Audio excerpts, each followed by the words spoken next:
பிறகு தொடர்ச்சியாக 8 ஜனாதிபதிகளுடன் இவர் கதைத்திருக்கின்றார். 8 ஜனாதிபதிகள் தமிழீழ விடுதலை புலிகள் இருக்கின்ற காலத்தில் 5 ஜனாதிபதிகள் இருந்தார்கள். இந்த 15 முள்ளிவாய்க்கால் மௌனத்துக்கு பின்பு 3 ஜனாதிபதிகள். இந்த 8 ஜனாதிபதிகளுடனும் எங்கள் இணைந்த வடகிழக்கில் சமஷ்டி அடிப்படையிலான ஒரு அரசியல் தீர்வு தர வேண்டும் என்ற பேச்சுவார்த்தையிலே பல பேச்சுவார்த்தைகளிலே நம்பி ஏமாந்தவராக நாங்கள் சம்பந்தனையாக பார்க்கின்றோம். இப்பொழுது 9வது ஜனாதிபதி தேர்தல் இடம்பெற போகின்றது. இந்த 9வது ஜனாதிபதி தேர்தலில் தெரிவு செய்யப்படுகின்றவருடன் கதைத்து அந்த 9வது ஜனாதிபதியுடன் ஏமாறுவதற்கு முன்பே இவர் வந்து மடித்து விட்டார் என்பதை தான் நான் கூற வேண்டியிருக்கின்றது. அவர் இருந்திருந்தார் என்றால் 9வது ஜனாதிபதியும் சம்பந்தனையாவை ஏமாற்றியிருப்பார்கள். இதுதான் எங்கள் காலத்தில் இருக்கக்கூடிய வரலாறாக இருக்கின்றது. ஆகவே இந்த சம்பந்தனையா அவர்களின் பணி என்பதும் சம்பந்தனையா விட்டு சென்ற அந்த விடயத்தையும் நாங்கள் தொட்டு செல்ல வேண்டுமாக இருந்தால் அவர் இணைந்த வடகிழக்கில் சமஷ்டி அடிப்படையிலான ஒரு அரசியல் தீர்வை பெற வேண்டும் என்பதிலே அவர் மிகவும் முழுமூச்சாக இருந்தார்.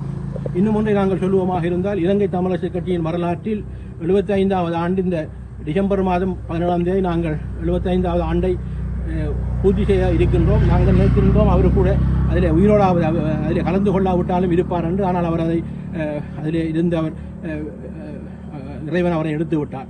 ஆனால்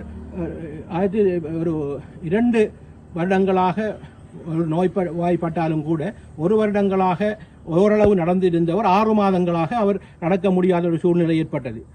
நீங்கள் எல்லோரும் பார்த்திருப்பீர்கள். 6 மாதமாக அவர் நடக்க முடியாமல் அவர் அந்த கதிரையிலே சென்றாலும் கூட அவரின் எண்ணங்கள் சிந்தனைகள் அனைத்துமே வடகிழக்கில் ஒரு அரசியல் தீர்வு வர வேண்டும் என்று உறுதியாக அவர் எல்லா சந்தர்ப்பங்களிலும் இறப்பதற்கு முன்பு கூட அவர் அவ்வாறான ஒரு நிகழ்வுகளாக இறந்திருக்கின்றார், நம்மளை விட்டு பிரிந்திருக்கின்றார். ஆகவே இவ்வாறான ஒரு தலைவரை நாங்கள் இன்று இழந்திருக்கின்றோம். இலங்கை பாராளுமன்ற வரலாற்றிலே ஒரு 91 வயது நிரம்பிய பாராளுமன்ற உறுப்பினராக இருந்து எதிர்க்கட்சி தலைவராக இருந்து இறக்கும் போதும் பாராளுமன்ற உறுப்பினராக இருந்த வரலாறு என்றால் இலங்கையிலே எங்கள் சம்பந்தனையாவுக்கு மாத்திரம்தான் இருக்கின்றது.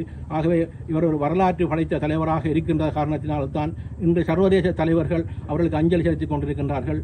தமிழ்நாட்டு முதலமைச்சர் கூட இறுதி அஞ்சலிக்கு வருவதாக இன்று ஒரு செய்தி வந்திருக்கின்றது. இந்த வகையில் என்று தெரியாது.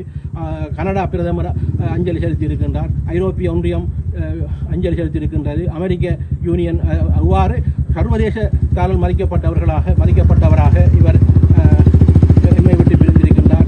அன்னாரின் ஆத்மா சாந்தி அடைய வேண்டும்.